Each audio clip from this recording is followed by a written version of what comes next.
Rama kitchen வீடியோக்குள்ளே உங்கள் அனைவரையும் வரவேற்கிறேன். வாங்க வீடியோக்குள்ளே போகலாம். இன்றைக்கி சொரக்காய் வந்து கூட்டு எப்படி வைக்கிறதுங்கிறத பார்க்கலாம். அதுக்கு என்னென்ன பொருள் தேவைங்கிறத பார்க்கலாம். வாங்க வீடியோக்குள்ளே போகலாம். ஒரு சொரக்காய் முழுசாக எடுத்து வச்சுருக்கிறேன்.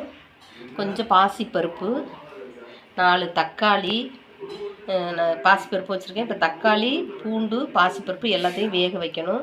வேக வச்சுட்டு சொரக்காயும் நறுக்கணும். அப்புறம் நறுக்கி முடிச்சுட்டு நான் உங்களுக்கு வீடியோவில் காமிக்கிறேன் என்னென்ன பொருள்னு பாருங்கள். இப்போ பாசிப்பருப்பு, 4 தக்காளி, பூண்டு எல்லாமே வெந்துருச்சுங்க. இனி வந்து குழம்பு தாளிக்கிறதுக்கு என்னென்ன பொருள் தேவைங்கிறத நான் வீடியோவில் காமிக்கிறேங்க. வச்சுருக்கேன், வெங்காயம் நறுக்கி வச்சுருக்கேன்.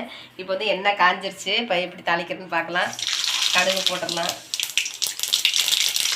கொஞ்சம் சீரகம்,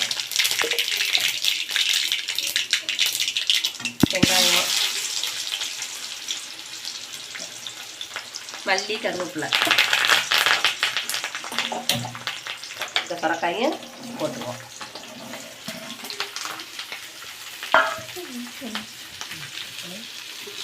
பிரைட்னஸ் கம்மியாக இருந்திருக்கு. தேவையான அளவு உப்பு பாருங்க, கொஞ்சம் மிளகாத்தூள், கொஞ்சம் மஞ்சத்தூள் இதையும் போட்டுருவோம். இதோட போட்டு ஒரே ஒரு சொல புளி,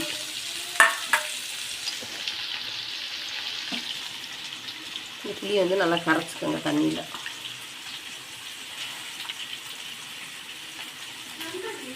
ரொம்ப ஊற்றக்கூடாது கூட்டுக்கு, போதும். நம்ம இங்கே போட்டு வேண்டியது இதைக்கு ஊற்றிடலாம். ஊற்றிட்டு ஒரு கிளறு கிளறி இப்போ பருப்பு வந்து வேக வச்சுருக்கோம். அதில் வேக வச்சுட்டேன். பூண்டு, தக்காளி, பருப்பு எல்லாம் இப்போ இதையும் தூக்கி இதில் ஊற்றிடலாம்.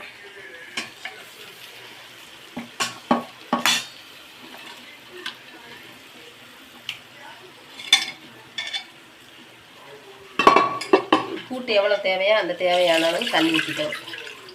உங்களுக்கு நிறைய தேவைனாக்கா நீங்கள் நிறையா ஊற்றிக்கோங்க.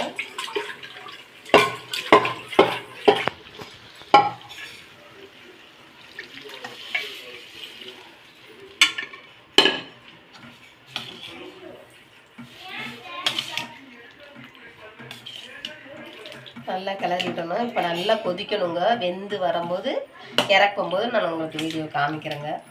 இதே மாதிரி நீங்களும் உங்கள் வீட்டில் ட்ரை பண்ணி பாருங்கள். சொரக்காய் கூட்டு நல்லா டேஸ்ட்டாக இருக்கும். சாப்பாட்டில் போட்டு சாப்பிட்லாம். தோசை சுட்டோம்னா தோசையிலையும் சாப்பிட்லாம். காரம் கம்மியாக தான் வச்சுருக்கேன். இதே மாதிரி நீங்களும் உங்கள் வீட்டில் செஞ்சு பாருங்கள். மூடி வச்சிடலாம். நல்லா கொதிக்கட்டும். கொதிச்சுட்டு இறக்க போகும்போது உங்களுக்கு வீடியோ காமிக்கிறேன். சரியா? சொரக்காய் கூட்டு ரெடி ஆயிடுச்சுங்க. இதே மாதிரி நீங்களும் சொரக்காய் கூட்டு வீட்டில் செஞ்சு பாருங்கள். செஞ்சு பார்த்துட்டு நல்லா டேஸ்ட்டாக இருந்துச்சுன்னா லைக் பண்ணுங்கள், ஷேர் பண்ணுங்கள், கமெண்ட் பண்ணுங்கள், பெல் பட்டனை கிளிக் பண்ணி விடுங்க. உங்கள் ஃப்ரெண்ட்ஸ்க்கெல்லாம் ஷேர் பண்ணி விடுங்க. அடுத்த வீடியோவில் பார்க்கலாம். இந்த கூட்டு வந்து நம்ம தோசை சுட்டாலும் காரம் கம்மியாக தான் நான் வச்சுருக்கேன். நல்லா தோசை சுட்டாலும் சாப்பிட்லாம், ஊத்தாப்பம் போட்டாலும் அதுக்கும் சாப்பிட்டுக்கலாங்க. நல்லா டேஸ்ட்டாக இருக்குது. இட்லிக்கும் தொட்டு சாப்பிட்டுக்கலாம், சாப்பாட்டுக்கும் போட்டு சாப்பிட்டுக்கலாம்.